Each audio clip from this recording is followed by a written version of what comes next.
Hi everyone, कैसे हैं आप लोग। So guys, this is pre exam session number 3। और कुछ बच्चों के डाउट्स आ रहे थे मेरे पास, तो मुझे लगा कि क्यों ना एक वीडियो बनाकर आपके साथ शेयर कर दी जाए, सो दैट अगर ये टॉपिक्स में किसी और बच्चे के भी डाउट्स हों तो वो भी इस वीडियो को देख सकता है। ठीक है जी। तो अब ये कौन कौन से टॉपिक्स हैं जिसमें मुझे काफ़ी सारे बच्चों ने डाउट्स भेजे हैं, तो एक एक बच्चे को आंसर करने के बजाय आई थॉट कि क्यों ना इसका एक कलेक्टिव वीडियो बना दिया जाए, ताकि आप लोगों को भी और बेहतर तरीके से समझ आ जाए ये सारे कॉन्सेप्ट्स। ठीक है जी। इसमें ज़्यादातर बच्चों को एक तो ईसॉप्स के अंदर प्रॉब्लम आ रही थी, उनको ईसॉप्स के अंदर जर्नल एंट्री पास करने में दिक्कत आ रही थी, अमाउंट निकालने में दिक्कत आ रही थी। इनफैक्ट कई बच्चे तो इसको भूल गए थे। कुछ बच्चों को फैक्टरिंग से रिलेटेड प्रॉब्लम आ रही थी। कुछ बच्चों को arbitrage in capital structure theories के अंदर प्रॉब्लम आ रही थी। कुछ बच्चों को ईओ क्यू वाले क्वेश्चंस जिसमें डिस्काउंट गिवन होता है उसमें भी डाउट आ रहा था। कुछ बच्चों को डिबेंचर के अंदर जो डिस्काउंट को राइट ऑफ करने की एंट्री होती है उसमें प्रॉब्लम्स आ रही थी। तो हम लोग कोशिश करेंगे कि इन सभी को विद सर्टन क्वेश्चंस के साथ मैं आप लोगों को इसके अंदर आपको रिवाइज भी करा दूंगा, कुछ क्वेश्चन की प्रैक्टिस भी करा दूंगा। ठीक है। तो आप अगर इनमें से किसी में भी अगर आपको डाउट हो तो ये वीडियो आपके लिए इंपॉर्टेंट है, जरूर देखिएगा। अच्छा, एक चीज ना मैं आपको बताना चाहता हूँ कि मैं एग्जाम से एक दिन पहले ना इंटेंशनली लाइव नहीं आना चाह रहा था, क्योंकि मुझे ऐसा लगता है कि अगर मैं लाइव आऊँगा ना तो कुछ बच्चों को टॉपिक आते होंगे, कुछ को नहीं आते होंगे, कुछ को थोड़ा कम आते होंगे। तो सबके लिए ना वो क्लास जो है ना वो हो सकता है थोड़ा यूजलेस हो जाए। तो मुझे ऐसा लगा कि ऐसे करने से क्या होगा कि जैसे मान लो किसी को ई सॉप्स आता है तो वो उतना पार्ट स्किप करके फैक्टरिंग में आ सकता है। जिसको फैक्टरिंग आ सकता है वो स्किप करके आर्बिट्रेज पे आ सकता है।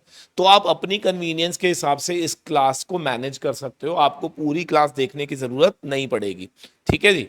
चलो, और अगर आपको लगता हो कि नहीं मुझे तो सब कुछ आता है, मुझे सिर्फ ईओ क्यू वाला प्रॉब्लम है, तो आप ईओ क्यू पे डायरेक्ट स्किप कर सकते हो। जिनको थोड़ा कम आता है वो सब देख सकते हैं। तो इसलिए मुझे लगता है लाइव क्लास से बेटर हो जाएगा क्या, to just watch recorded lecture. ठीक है। अच्छा, एक चीज और, क्योंकि मुझे आपके साथ लाइव तो आना ही आना है एग्जाम से पहले, तो रात को 9 बजे आपके साथ मैं एक बारी लाइव आऊँगा। ठीक है। आप सभी से रिक्वेस्ट है कि जरूर जरूर जरूर ज्वाइन करेंगे। ठीक है। हम लोग 5 से 6 मिनट के लिए आप लोगों को मैं कुछ इंपॉर्टेंट चीज़ें बताऊंगा वाइल अटेम्प्टिंग द पेपर, कि आपको किस तरीके से कैसे पेपर को अटेम्प्ट करना है। ठीक है। तो वो मैं शेड्यूल कर दूंगा। सभी बच्चे कोशिश करेंगे उसको ज्वाइन जरूर करिएगा। 5 से 7 मिनट के अंदर एक छोटा सा गाइडेंस सेशन रखेंगे। ठीक है। चलिए, तो ये सारे टॉपिक स्टार्ट करने के लिए आइए स्टार्ट करते हैं। सबसे पहले विद आर्बिट्रेज। आपको याद होगा कि जब हम कैपिटल स्ट्रक्चर पढ़ रहे थे ना, तो कैपिटल स्ट्रक्चर के अंदर आप लोगों ने थ्योरीज पढ़ी थी। थ्योरीज के अंदर आप लोगों को याद होगा, आप लोगों ने एमएम अप्रोच पढ़ा था, ट्रेडिशनल थ्योरम पढ़ा था, एनआई पढ़ा था, एनओआई पढ़ा था। उसमें जब हम एमएम थ्योरम पढ़ते थे तो किसी को याद है कि एमएम थ्योरम के अंदर आपको यह बताया गया था कि value of levered is always equal to value of unlevered. याद आ रहा है?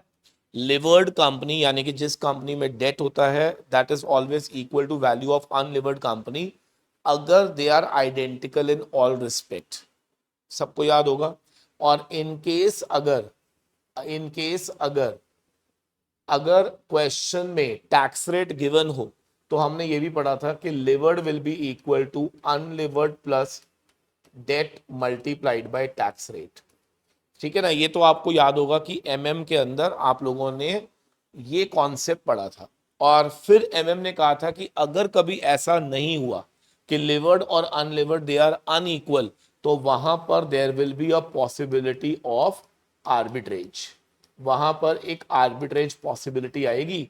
और आर्बिट्रेज क्या करती है, जो कंपनी ओवर वैल्यूड होती है वहां से शेयर होल्डर्स अपने शेयर्स को बेचकर दूसरी कंपनी में शिफ्ट करेंगे। और ये कब तक शिफ्टिंग होगी, जब तक इक्विलिब्रियम वापस अटेन ना हो जाए। And while shifting they will make arbitrage profits. सबको याद आ रहा होगा, ये हम लोगों ने एमएम के अंदर आर्बिट्रेज पढ़ा था। अब किसी बच्चे ने मेरे से क्वेश्चन भेजा कि सर मुझे ना आर्बिट्रेज का जो आपने 6 स्टेप्स लिखवाए थे ना वो नहीं याद आ रहे, वो आप मुझे करा दीजिए। तो इसके लिए ना हमने क्या करा, उस बच्चे ने जो क्वेश्चन भेजा था ना, मैं आपको वो क्वेश्चन ही दिखा देता हूँ। ठीक है, वो क्वेश्चन मॉड्यूल का ही क्वेश्चन था, इनफैक्ट आपके एग्जाम में आया हुआ क्वेश्चन है, आप देख सकते हो। ठीक है, तो मैं ये क्वेश्चन आपके साथ पूरा रीड करूंगा, I will solve it out, और आई एम श्योर कि आप लोगों को आर्बिट्रेज याद आ जाएगा कि हमने क्या पढ़ा था।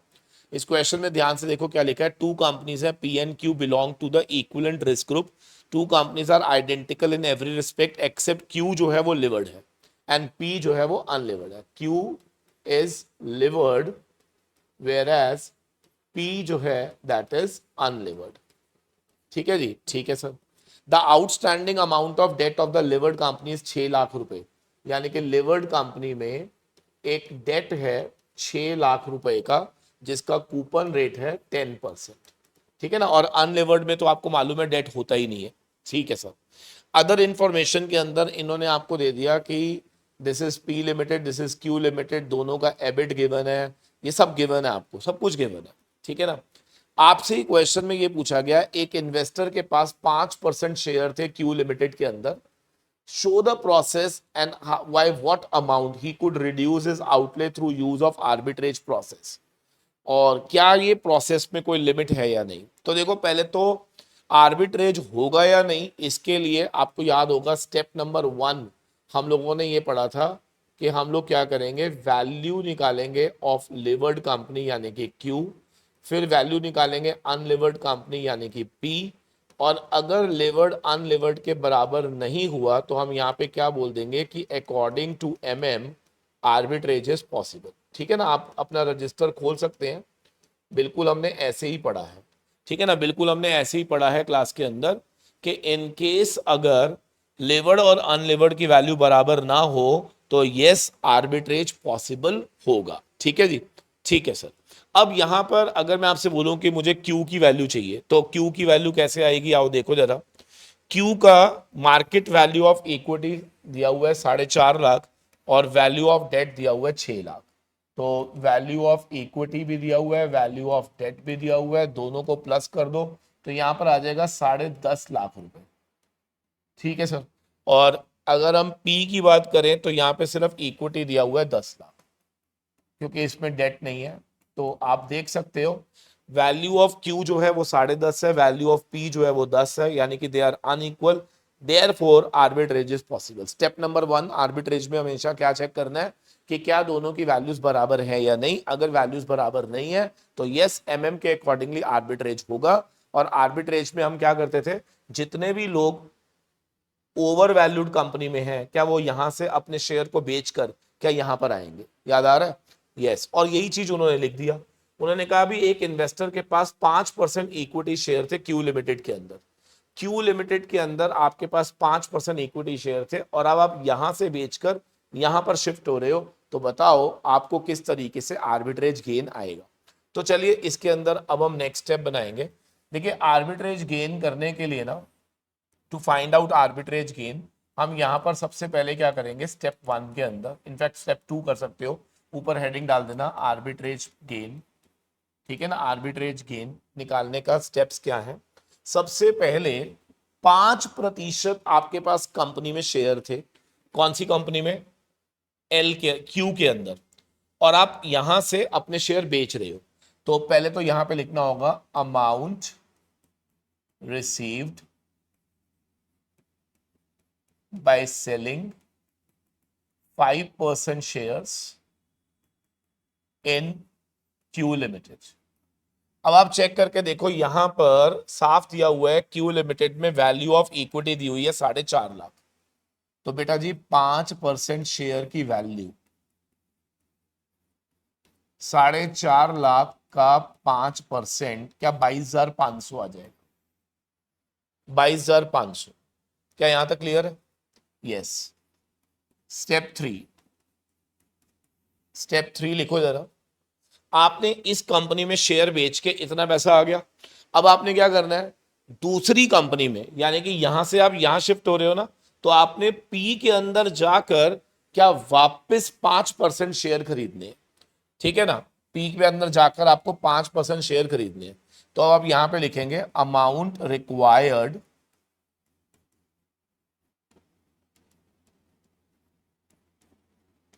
To buy 5% hold in P limited. अब आप चेक करके देखो पी लिमिटेड के अंदर वैल्यू ऑफ इक्विटी कितनी है, 10 लाख। तो बेटा जी 5% ऑफ 10 लाख यानी कि 50,000 रुपए की आपको जरूरत पड़ेगी।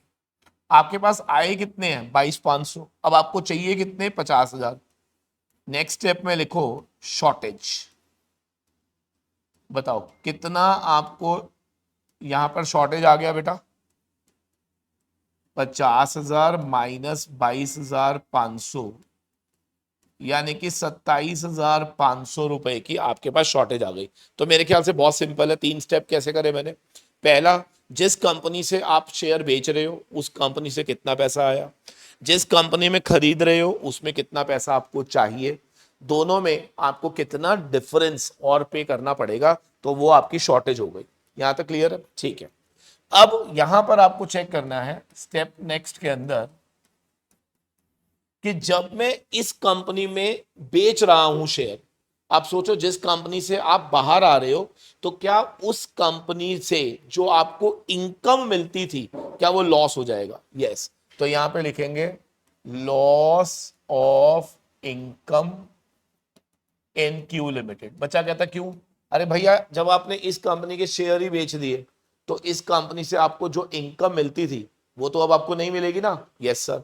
तो अब चेक करना है कि कितना इनकम का लॉस होगा। यहां पे देखना जरा क्वेश्चन को, 1.5 लाख का प्रॉफिट था, 60,000 ब्याज देने के बाद शेयर होल्डर के लिए कितने बचते थे, 90,000। तो बेटा जी 90,000 का 5% यानी कि सीधा सीधा आपको 4500 रुपए का लॉस हो जाएगा। लेकिन दोस्तों जब आप क्यू से बेचकर पी में जा रहे थे तो क्या यहां पर आपको इनकम भी तो आएगी, इनकम इन पी लिमिटेड। वो कैसे निकालेंगे, 5% ऑफ। चेक करो पी लिमिटेड की इनकम कितनी है, सर पी लिमिटेड की इनकम है 1.5 लाख रुपए। तो 1.5 लाख का 5% यहां पर आपको सीधा सीधा 7,500 रुपए की आपको इनकम आएगी। अब आपने नेक्स्ट स्टेप लिखना है इंक्रीज इन इनकम। आपकी इनकम में कितना इंक्रीमेंट आया बेटा, दोनों का गैप ले लेना, 3,000 रुपए। अब मुझे एक बात बताओ सर, हमें ये तो समझ आ गया कि अगर हम क्यू लिमिटेड से पी लिमिटेड में जाते हैं तो हमें इतना पैसा शॉर्ट होगा लेकिन इतने से हमारी इनकम बढ़ जाएगी। अब लिखो जरा लास्ट स्टेप, आर्बिट्रेज प्रॉफिट्स। ये ना जो बच्चा कहानी की तरह करेगा ना उसको बड़ा आसान लगेगा। जिस कंपनी में जा रहे हैं शेयर बेच दो, जिस कंपनी में पहले तो निकल रहे हो तो शेयर बेच दो, जिस कंपनी के खरीद रहे हो उसके अंदर पैसा चेक करो कितना शॉर्टेज निकाल लो, फिर जो कंपनी के शेयर बेच दिए वहां पे लॉस ऑफ इनकम कितना हुआ, जिस कंपनी में जा रहे हो वहां पर कितनी इनकम आएगी, तो डिफरेंस कितनी इनकम बढ़ जाएगी। यहां तक क्लियर है। अब यहां पे आएगा आर्बिट्रेज प्रॉफिट्स। अब देखो आर्बिट्रेज प्रॉफिट कैसे निकलेगा, आराम से देखना। इंक्रीज इन प्रॉफिट कितना है ये बताओ, 3,000 रुपए। लेकिन ये इंक्रीज उन्हीं लोगों को मिलेगा जो इस कंपनी में एंट्री करेंगे पुरानी कंपनी से। और एंट्री करने के लिए क्या आपको ये लोन लेना पड़ेगा, जितना शॉर्टेज है उसका क्या लेना पड़ेगा, लोन। तो यहां पे लिख देना लेस इंटरेस्ट ऑन लोन, यानी कि जितना हमने शॉर्टेज था उतने का हमने लोन ले लिया होगा, 27,500 इंटू। अब बच्चा कहता है सर इंटरेस्ट रेट क्या लूं, सर जो इंटरेस्ट रेट डेट का दिया होगा ना वो लेना है आपने। जो इंटरेस्ट रेट डेट का दिया होगा, डेट का कितना है 10%, तो आप अज्यूम करेंगे कि ये 10% पे ही हमें लेना है, 2750। तो 250 रुपए मेरा आर्बिट्रेज गेन आ गया, खत्म क्वेश्चन। ठीक है जी। अब जिन्होंने क्लास अच्छे से अटेंड करी हुई है उनको मैंने ऐसे बहुत सारे क्वेश्चन कराए हुए हैं। ठीक है, ये तो किसी बच्चे का डाउट था, 10 नंबर का एग्जाम में आया था, तो आई एम होपिंग फॉर सबको समझ में आ गया। एक बार दोबारा देख लीजिए, पहले वैल्यू ऑफ लिवर्ड निकालो, वैल्यू ऑफ अनलिवर्ड निकालो।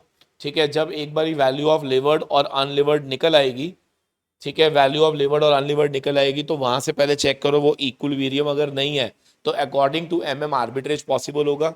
ओवर वैल्यूड कंपनी से आपको एग्जिट लेना है, अंडर वैल्यूड कंपनी के शेयर बाय करने हैं। जब आप एग्जिट लेंगे तो डेफिनेटली शेयर बेचेंगे, पैसा आएगा। दूसरी कंपनी में जाने के लिए क्या आपको पैसा चाहिए होगा, डिफरेंस अमाउंट आपका शॉर्टेज आ जाएगा। फिर आप चेक करो कि इनकम कितनी बढ़ेगी हमारी, और उस इंक्रीज्ड इनकम से जो भी शॉर्टेज का इंटरेस्ट था वो माइनस करो, you will get your arbitrage profit. ठीक है जी, चलो ब्यूटीफुल। तो ये हमारा पहला कॉन्सेप्ट खत्म जो हम लोगों ने यहाँ पे डिस्कस करना था। ठीक है जी, तो ये लीजिए आर्बिट्रेज डन। अब आ जाते हैं next question, EOQ with discount.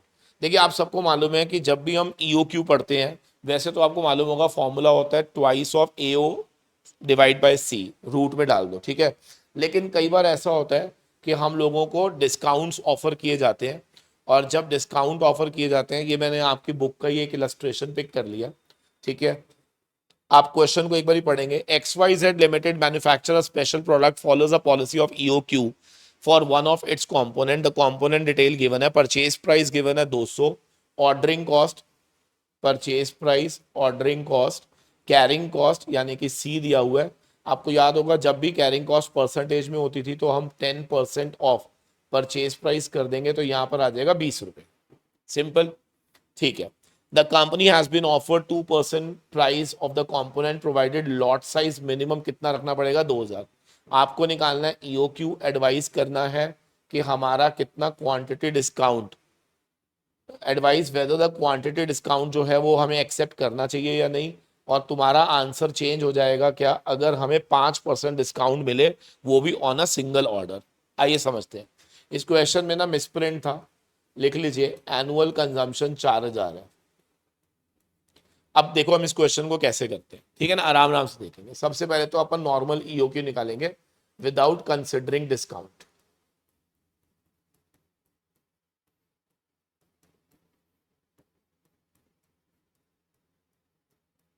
भाई एक बात बताऊं, सब कुछ याद आ जाएगा पेपर में तुम्हारे को। हमने इतनी इतनी ज्यादा प्रैक्टिस करी है ना, इतनी ज्यादा प्रैक्टिस करी है, तो मुझे पक्का यकीन है कि ऐसा हो नहीं सकता कि आपको पेपर में कोई दिक्कत आए। तो अगर हम विदाउट डिस्काउंट कंसिडरेशन में लेते हैं तो हमारा ईओक्यू बनता है 200 यूनिट। ठीक है जी, लेकिन अब वेंडर ने ना आपको यहां पर फंसा दिया। वेंडर ने क्या कहा, ध्यान से देखो।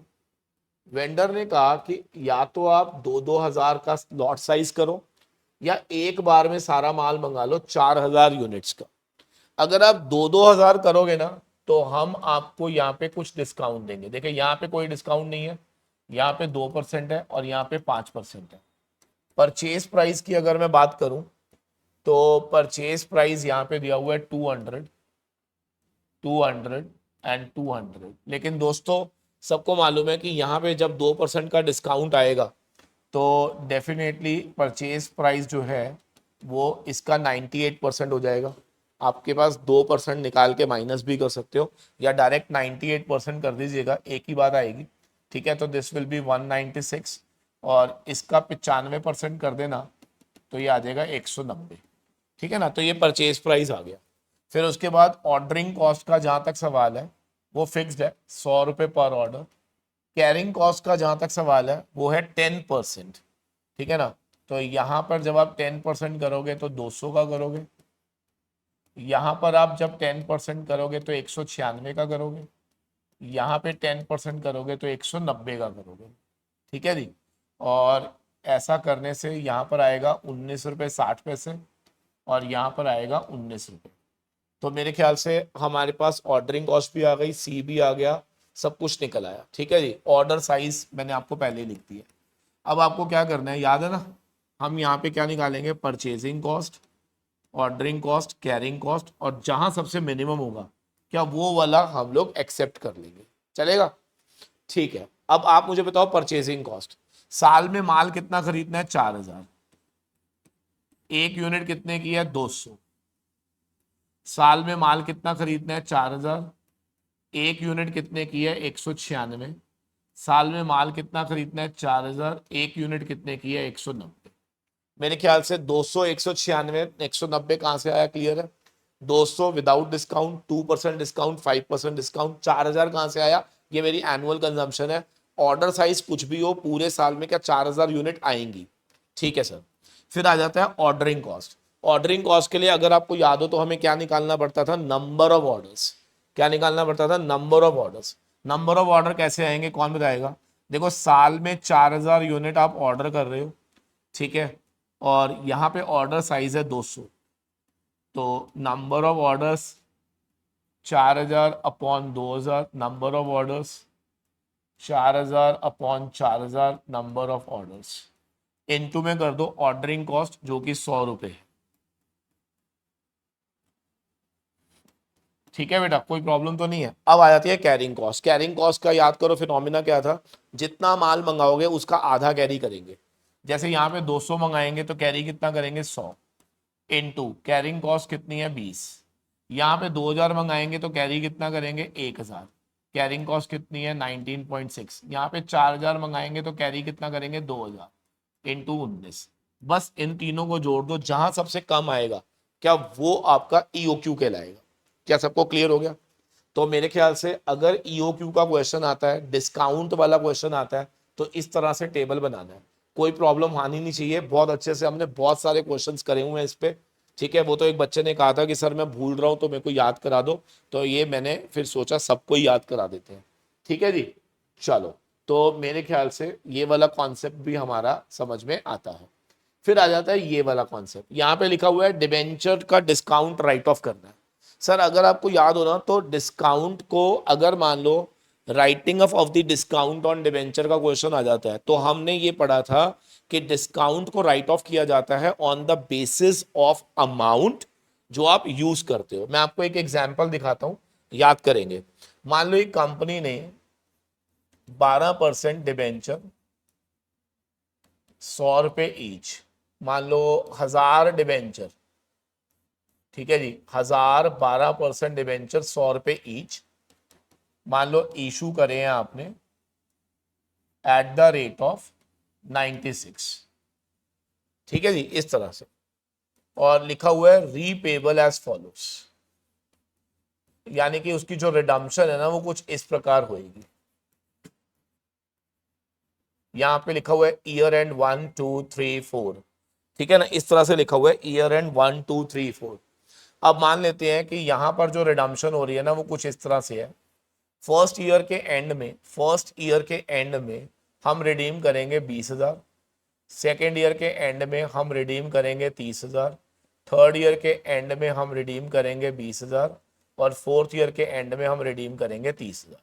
ठीक है ना, और आपसे पूछा गया बताओ कितना अमाउंट ऑफ डिस्काउंट आप राइट ऑफ करोगे एवरी ईयर। सबसे पहले तो आपको याद होगा इसका एक फॉर्मेट हमने पढ़ा था, वो ये था कि सबसे पहले ना आपको यहाँ पर ईयर 1 2 3 4 5 ऐसे लिखना है बेटा, ठीक है ना, और यहाँ पर आपने लिखना है अमाउंट जो आपने यूटिलाइज करा। अब ये कैसे होगा, ध्यान से देखना। देखो, 1000 इंटू 100, 1 लाख रुपए के डिबेंचर इशू होते हैं।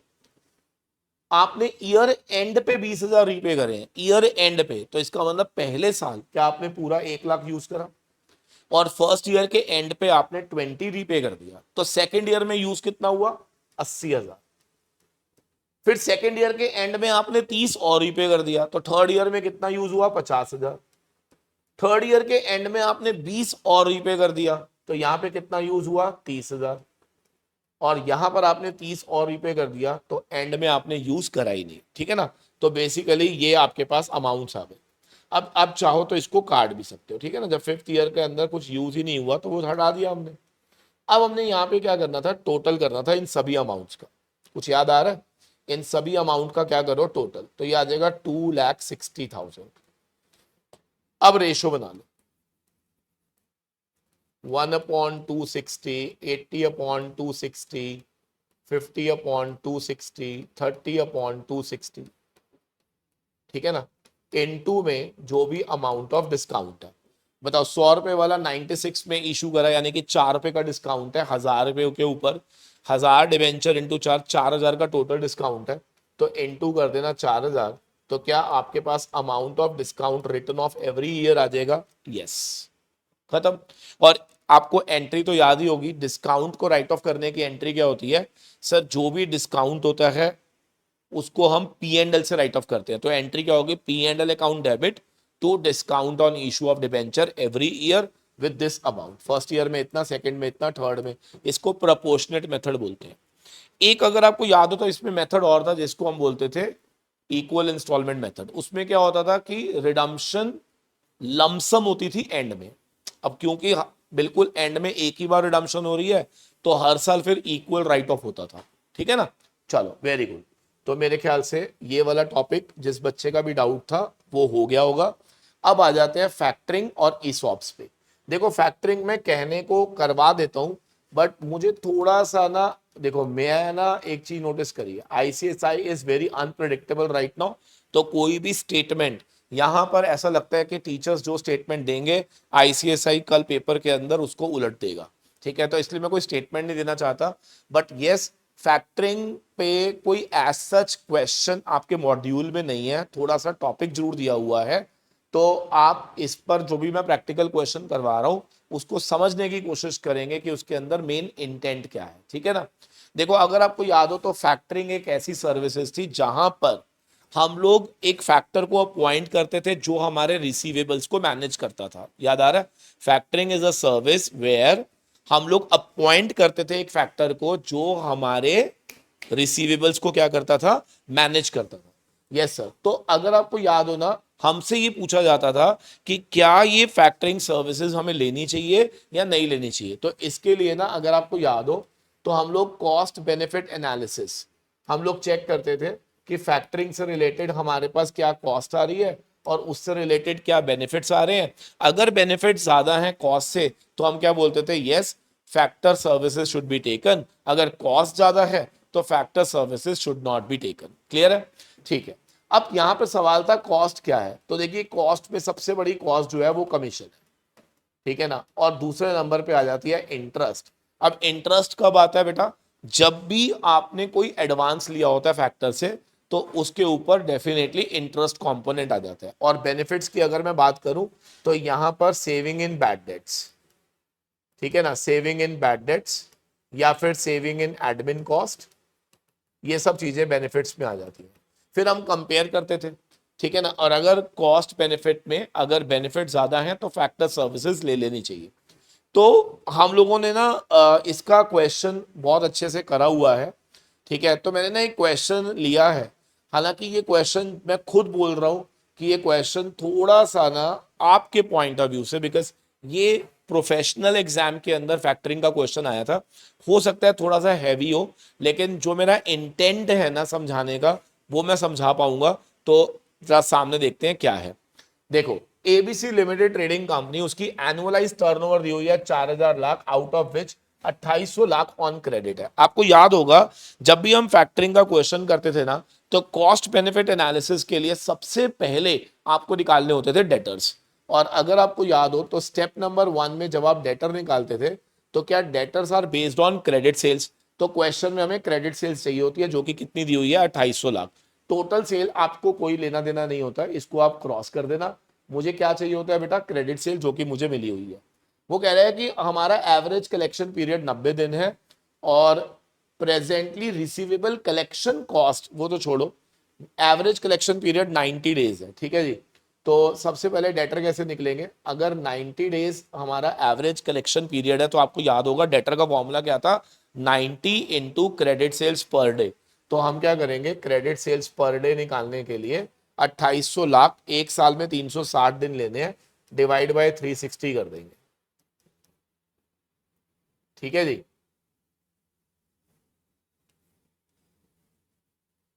तो ये आ जाएगा 700 लाख रुपीस। तो हमारे डेटर्स कितने निकल कर आ गए, 700 लाख के डेटर निकल कर आ गए। ठीक है सर, फिर वो कहते हैं कि सर अभी क्या हो रहा था, इनको कलेक्ट करने की हमारी कॉस्ट कितनी आ रही है, 35 लाख रुपए। That company need to immediate fund to finance the growth, company को अचानक से पैसे की जरूरत पड़ रही है जो किस रेट पे मिल रहा है, 18% पे मार्केट से मिल रहा है। Recently one of the factoring company ने विजिट करा हमारी कंपनी में और उसने हम लोगों को कुछ ऑफर करा है। ठीक है, as per the terms of factoring, the factoring company will provide advance payment of 80% maintaining factor reserve of 20% to provide dispute, the value of factored receivable for guaranteed payment after 90 days of the purchase of receivable। यानी कि company कह रही है कि भाई ऐसा है कि हम आपको एडवांस दे देंगे, लेकिन वो हम कितना देंगे, 80% ऑफ द टोटल डेटर, यानी कि 20% को हम रिजर्व रखेंगे और 80% का आपको एडवांस दे देंगे, और वो भी हम दे देंगे आपको 12% के ब्याज पर। In addition, interest factoring company will charge 2.5% commission. Both interest and commission जो है वो हम अपफ्रंट बेसिस पे चार्ज करेंगे। एज अ कंपनी सेक्रेटरी आपको बताना है कि हमें फैक्टर सर्विसेज लेनी है। बहुत आसान सा क्वेश्चन है, आइए देखते हैं कैसे। देखो मैंने क्या कहा, सबसे पहले आप बताओ मुझे बेनिफिट क्या है, तो बहुत क्लियर बेनिफिट है, there will be saving in जो भी आपकी रिसीवेबल कलेक्शन कॉस्ट है। सीधा सीधा 35 लाख रुपया आपका साल का बचेगा, ठीक है ना, 35 लाख रुपया आपका साल का बच जाएगा। लेकिन कॉस्ट के नाम पर एक तो कॉस्ट सबसे इंपॉर्टेंट आ रही है कमीशन, जो कि साफ लिखा हुआ है कि आपको 2.5% कमीशन देनी पड़ सकती है 700 लाख के ऊपर। जरा निकालो कितना आ रहा है।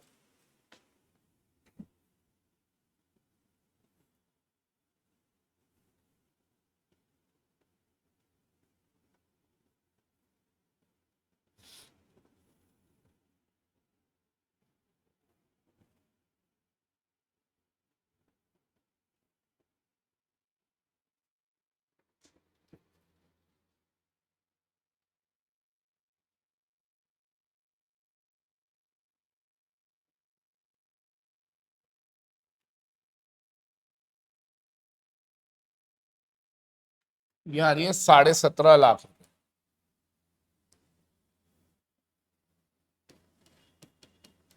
ठीक है जी, 17.5 लाख। और अब आपको इंटरेस्ट भी देना है, ठीक है ना, तो इंटरेस्ट कैसे निकालेंगे वो भी देख लेते हैं। इंटरेस्ट निकालने के लिए सबसे पहले आपको देखना होगा कि आपने लोन कितना लिया है ना।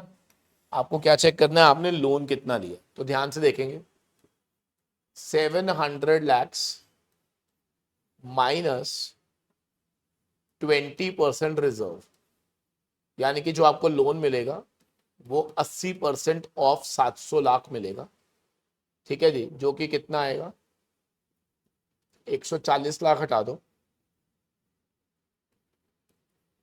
560 लाख, और इसमें से फिर आप माइनस कर देना कमीशन, क्योंकि वो अपफ्रंट कटेगी 17.5 लाख।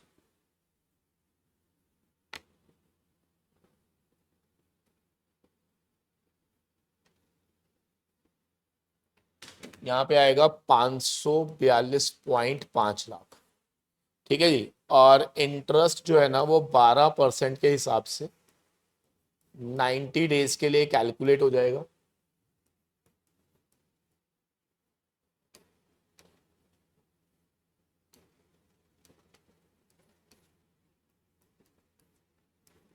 ठीक है, निकाल लो जरा इसको भी।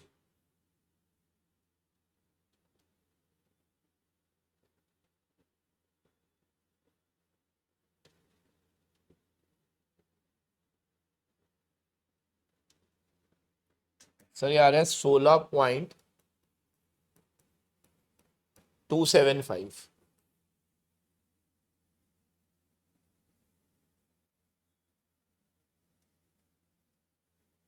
यह आएगा 33.775।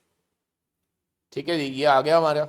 अब इसको ना आप क्या करो, एनुअलाइज कर लो, क्योंकि ये तो कॉस्ट 90 डेज की है और ये पूरे 1 ईयर की है। तो आप यहाँ पे क्या करो, एनुअलाइज कॉस्ट निकाल लो। एनुअलाइज कॉस्ट के लिए डिवाइड बाय करो 90, ठीक है, एंड इनटू कर दो 360, तो ये आ जाएगी 135.1 लाख आपकी एनुअलाइज कॉस्ट। ठीक है, अच्छा अब थोड़ा सा ना मैं यहाँ पर आपको कुछ पहले यहाँ तक क्लियर हो गया या नहीं, यहाँ तक क्लियर हो गया ना, ठीक है। अब यहाँ पर ना आप देखोगे कि कॉस्ट ज्यादा है बेनिफिट से, तो factor services should not be taken. तो यहाँ पे ना एक प्रॉब्लम है, प्रॉब्लम बताता हूँ क्या है। प्रॉब्लम ये है कि जो ये पैसा आपने इनसे लिया है, दिमाग लगाना, अगर ये पैसा अगर हम बाहर से रेस करते तो साफ लिखा हुआ है कि हमें ये पैसा मिलना था 18% पे। तो बेटा जी एक बात बताओ, आपको नहीं लग रहा कि अगर इसने आपको 12% पे पैसा दे दिया तो आपको एक बेनिफिट भी हुआ है? वो क्या? आपकी सेविंग हुई है इंटरेस्ट की, जो आपको बाहर देनी पड़ सकती थी 18% पे। तो यहां पे लिखेंगे 18% ऑफ 542.5, तब जाके ये क्वेश्चन बराबर बनेगा। मैं अभी दोबारा बता दूंगा, डोंट वरी, ठीक है ना? 2 मिनट दे दो मेरे को।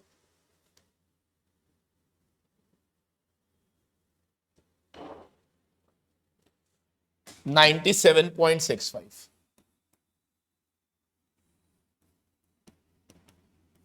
ठीक है जी। एड 35, अब कंपेरेबल होगा ये 132.65। अब देखो जरा ध्यान से, अभी भी साफ लिखा हुआ है कॉस्ट ज्यादा आ रही है तो factor services should not be taken.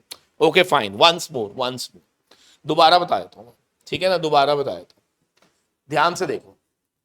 ये हमारी सेविंग है, अगर हमने फैक्टर अपॉइंट कर लिया, कमीशन में भी कोई प्रॉब्लम नहीं है, इंटरेस्ट में भी कोई प्रॉब्लम नहीं है। यहां तक तो आप हमेशा करते थे ना, यहां तक तो आप हमेशा करते थे। अब मेरा एक सवाल है, वो ध्यान से सुनो। क्योंकि इस कंपनी ने आपको एडवांस दिया, आपको जरूरत थी पैसे की, वो पैसा जो उन्होंने एडवांस दिया, क्या वो पैसा अगर वो ना देते तो हम बोरो कर रहे थे 18% पे? तो इट इज वेरी क्लियर कि वो 18% जो हमने बाहर किसी को देना था वो सेव हो जाएगा अगर हमने फैक्टर सर्विसेज को ले लिया तो। ठीक है, यस प्लीज।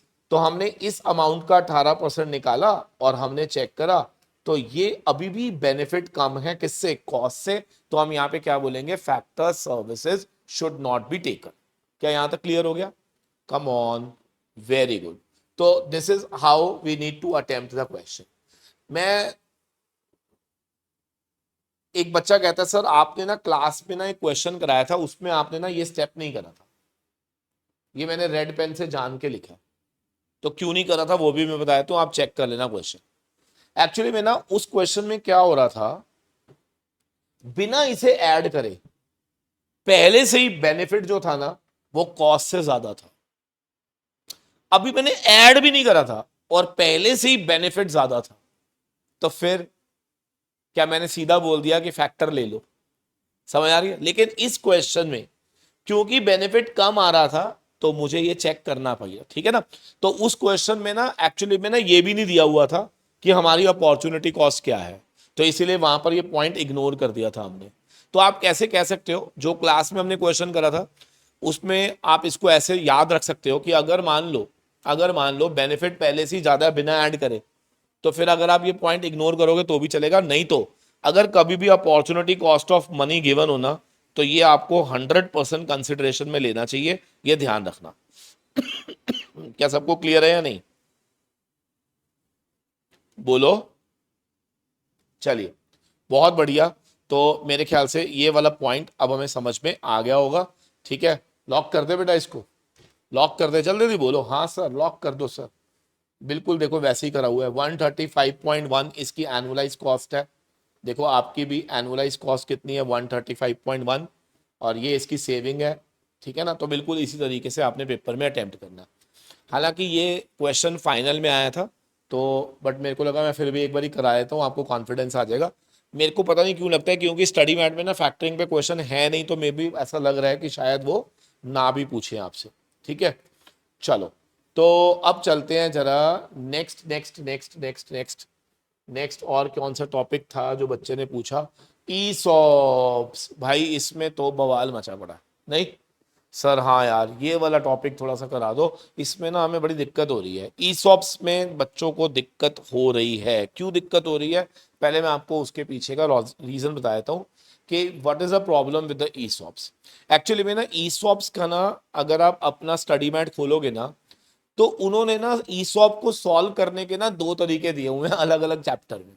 अब बच्चे को ये नहीं समझ आ रहा है कि सर हमें कौन सा वाला करना है, डेफर्ड वाला करना है जहां पे डेफर्ड एक्सपेंस की तरह इन्होंने ट्रीट करा हुआ है, या नॉर्मल वाला करना है जो आपने क्लास के अंदर करा था।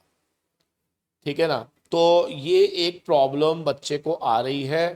तो किधर गया किधर गया किधर गया, अरे एक मिनट रुको जरा यार, जस्ट गिव मी 1 सेकेंड है।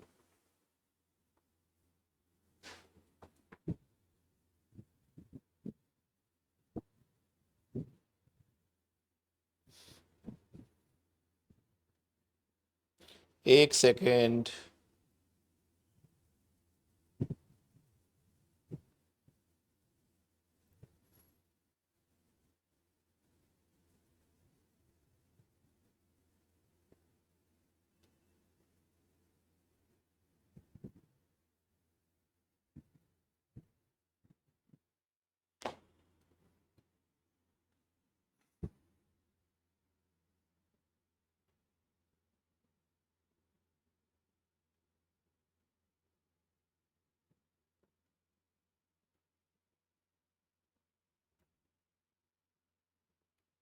कहीं तो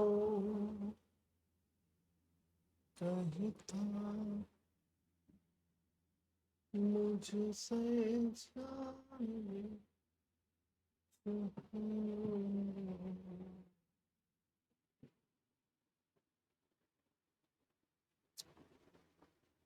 चलो इधर देखो जरा ध्यान से।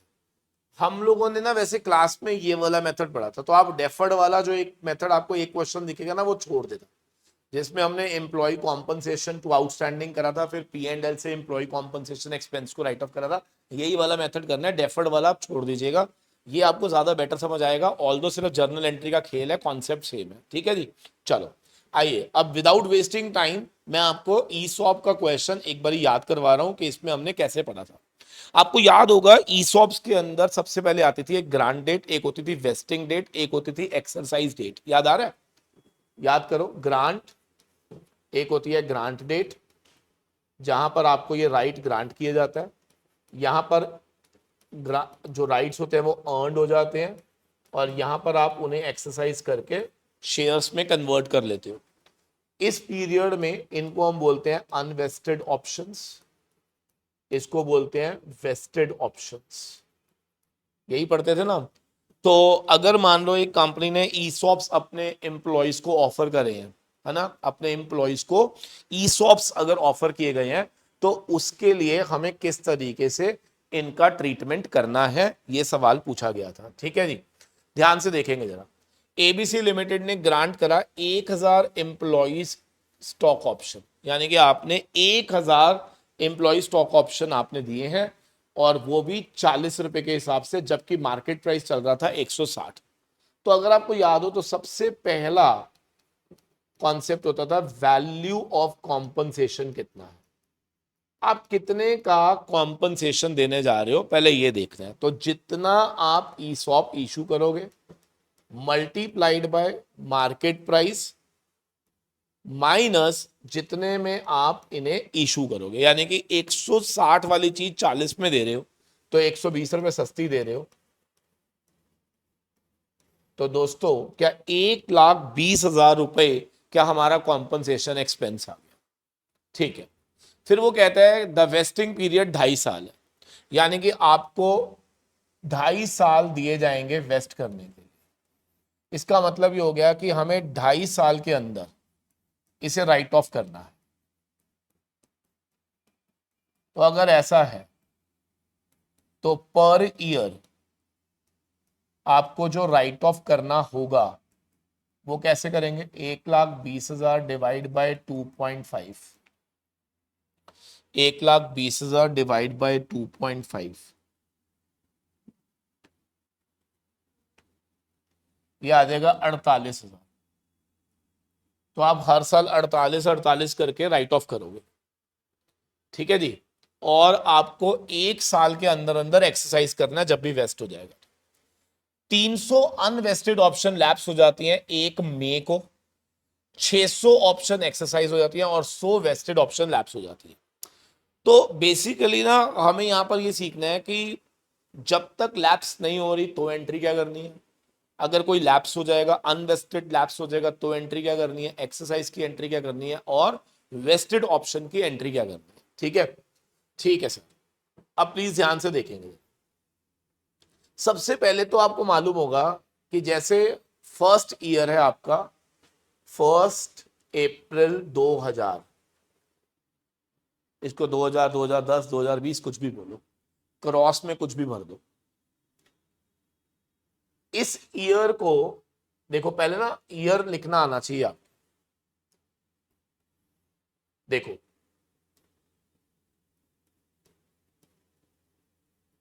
एक मिनट लगता है, कई बार बच्चा पता क्या करता है, इसी टाइम को बचाने के लिए ना वो गड़बड़ करता है। उसको लगता है पता नहीं मैंने कितना टाइम बचा लिया, जबकि वो अपने लिए ना कंफ्यूजन पैदा कर देता है। ये फर्स्ट ईयर हो गया, ये सेकेंड ईयर हो गया, और ये 2.5 ईयर हो गया। कुछ नहीं है भाई, 1 मिनट एक्स्ट्रा लगता है बस। यहां राइट ऑफ करेंगे, यहां राइट ऑफ करेंगे, और यहां पर भी जो आएगा उसको हम इधर राइट ऑफ कर देंगे। समझ रहे हो? ठीक है। अब आप मुझे बताओ, एक्सपेंस फर्स्ट ईयर में क्या 48,000 का है, सेकेंड ईयर में भी 48,000 का है, और लास्ट ईयर में 24,000। बस इस तरह से राइट ऑफ करेंगे, ठीक है ना। तो अब एंट्री क्या बनती है वो हमें सीखनी है। सबसे पहले तो ये एक खर्चा है, लेकिन एक ऐसा खर्चा जो आपने पे नहीं करा, तो एंट्री क्या बनेगी, employee compensation expense debit to employee stock option outstanding, खत्म। और फिर P&L to employ compensation expense 48,000। तो पहले साल आपने 2 एंट्रीज पास कर दी, खत्म कहानी। 48, 48, 48, फिनिश। ठीक है। गड़बड़ कब हुई है वो देख लो आप। गड़बड़ हुई है, 300 अनवेस्टेड ऑप्शन लैप्स हो जाती है 1 मई 2012। तो आप मुझे बस डेट को देख के बताया करो। मैंने हमेशा कहा, हमेशा डेट से देखो। देखो 31 मार्च के बाद, यानी कि यहां पर भी क्या 2 एंट्री आप कर सकते हो? बिल्कुल। आपने 1 मई 2012 में लैप्सिंग करी है, तो क्या ये वाली 2 एंट्री भी हो जाएंगी? हाँ हो जाएगी। तो देखो, फिर दोबारा से 2 एंट्रीज कर देना,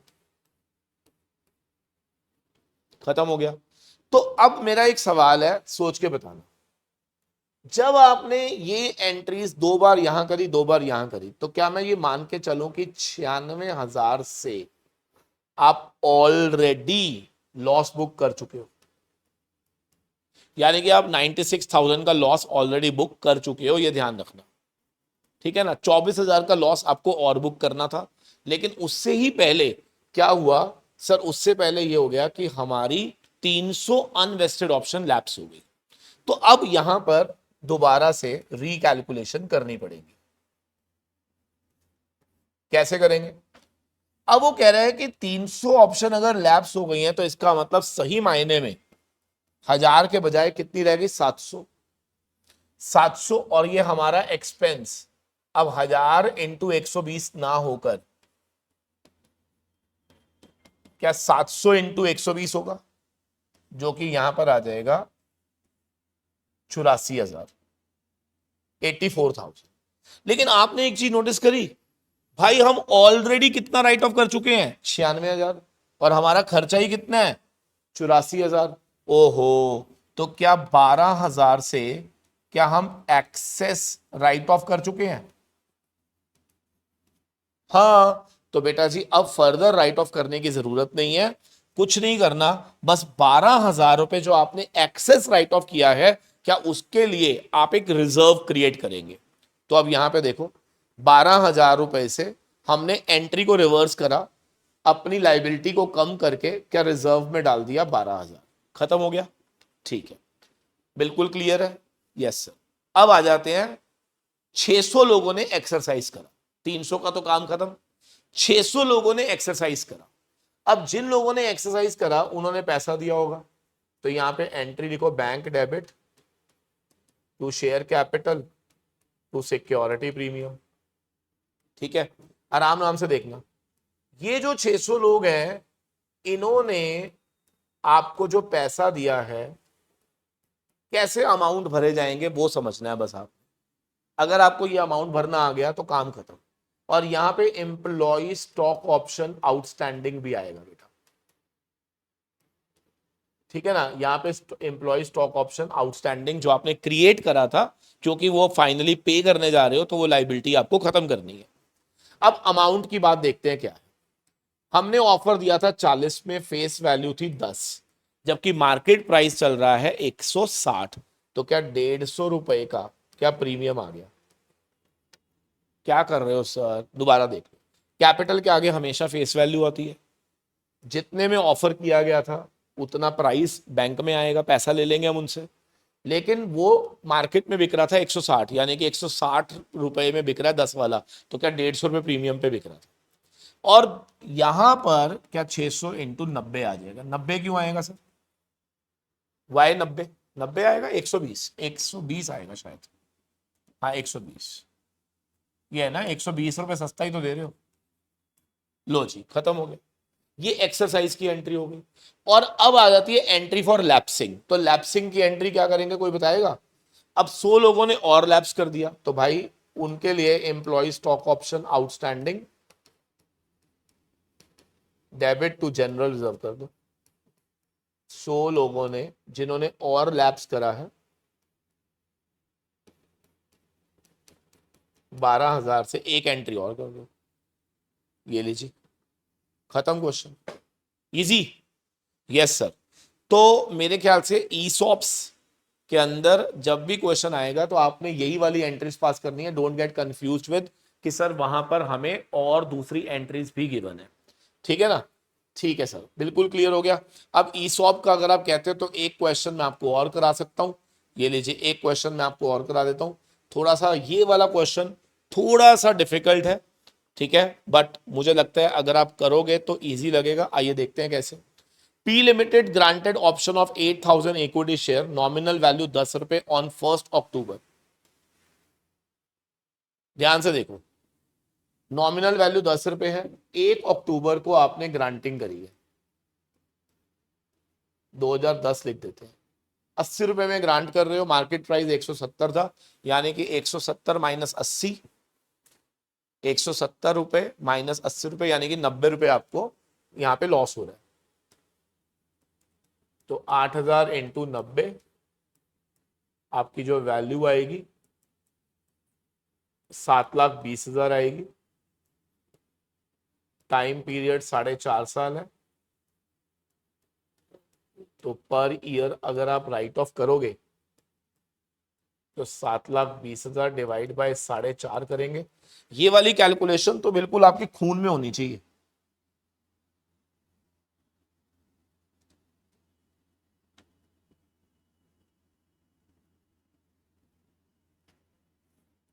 एक लाख 60,000, लेकिन याद रखना पहला साल क्योंकि 1 अक्टूबर है ना, तो 6 महीने है, तो यहां पर 80,000 राइट ऑफ होगा और बाकी सब में 160 राइट ऑफ होगा। ठीक है ना, ये ध्यान रखना बेटा, डेटों का चक्कर। फिर 31 मार्च 2011, 31 मार्च 2012, 31 मार्च 2013, ये आधा साल हो गया, 1.5, 2.5, 3.5, अ, अ, अ, अ,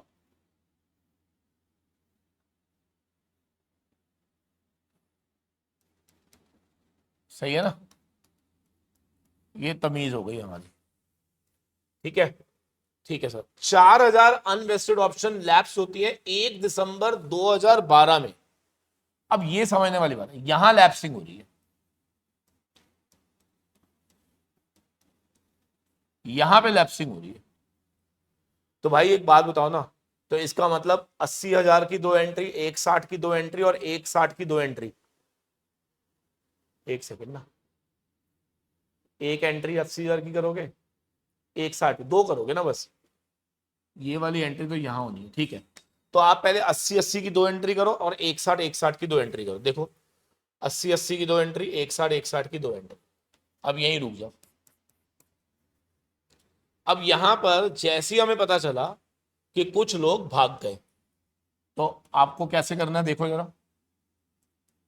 कितना एक्सपेंस ऐसा था जो आप बुक कर चुके हो? 240, 240 आप एक्सपेंस बुक कर चुके हो। ठीक है ना? अब हम क्या करेंगे, रिकैलकुलेट करेंगे,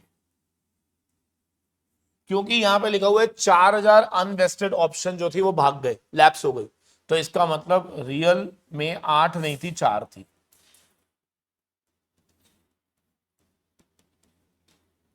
3,60,000 डिवाइड बाय 4.5, तो 80,000 होना चाहिए था।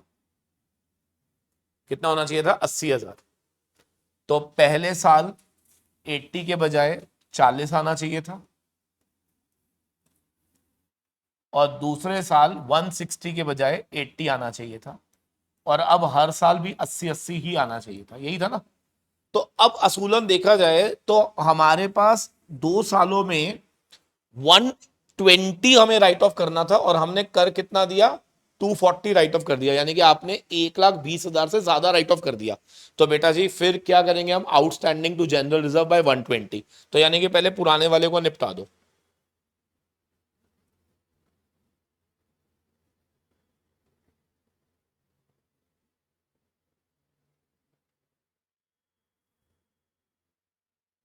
ये देखो 120 आ गया ना।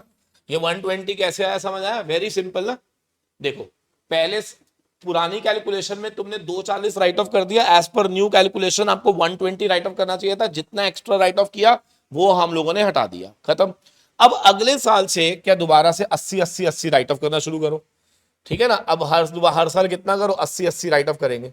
देखो हर साल अब 80-80-80 राइट ऑफ होना शुरू हो जाएगा। ये क्लियर हो गया ना? ठीक है सर। अब उसके बाद वो कहता है कि भैया 4 में से 3 एक्सरसाइज हो गई। अब एक्सरसाइज की एंट्री मैंने बता दी है। बैंक डेबिट, बैंक में कितना आएगा? 3,000 इंटू 80, ठीक है। शेयर कैपिटल के आगे 3,000 इंटू 10, प्रीमियम के आगे 3,000 इंटू 160। 160 कैसे आ रहा सर? 10 रुपए वाली चीज 170 का मार्केट प्राइस है, तो 160 का प्रीमियम है। और जो ईसॉप्स आउटस्टैंडिंग अकाउंट आएगा, क्या उसके अंदर आ जाएगा 3,000 मल्टीप्लाइड बाय 90। नहीं समझ आया? 3,000 एक्सरसाइज हो रहे हैं कितने में? 80 में, तो 3,000 इंटू 80 बैंक के आगे। शेयर कैपिटल के आगे हमेशा क्या आता है? फेस वैल्यू 3,000 इंटू 10, ठीक है। प्रीमियम के आगे क्या आएगा? 3,000 इंटू जितने का मार्केट प्राइस है, यानी कि 170, और फेस वैल्यू का गैप 160, खत्म। और ईसॉप आउटस्टैंडिंग में क्या 3,000 इंटू 90 आएगा? 90 कहां से आया भाई? 170 वाली चीज कितने में दे रहे हो? 80 में, खत्म। और अब जितनी वेस्टेड ऑप्शन लैप्स हुई हैं उसकी एंट्री सिंपल सी होती है। ESOP outstanding to general reserve 1,000 into 90, 90,000 entry आ जाएगी लास्ट की। ये देखो खत्म question. Done done done done done, very good. तो मेरे ख्याल से ये 5 टॉपिक बहुत बढ़िया बढ़िया, जिनके भी डाउट्स थे वो मैंने ले लिए हैं। रात को हम लोग 9 बजे लाइव मिलेंगे, ठीक है। एक छोटा सा, मतलब 5 मिनट से ज़्यादा नहीं लूँगा मैं आपके। थोड़ा सा मैं देखना चाहता हूँ, आप लोगों को मिलना चाहता हूँ, पेपर से पहले आपको थोड़ा सा मोटिवेट करना चाहता हूँ, ठीक है। तो मिलते हैं रात को 9 बजे live. Thank you very much, God bless you all, bye bye. अगर मुझे लगा कि ऐसा ही कोई कॉन्सेप्ट और भी आपके लिए ज़रूरी है तो मैं उसकी भी वीडियो फटाफट बना दूंगा, डोंट वरी, ठीक है जी। चलो बाय बाय।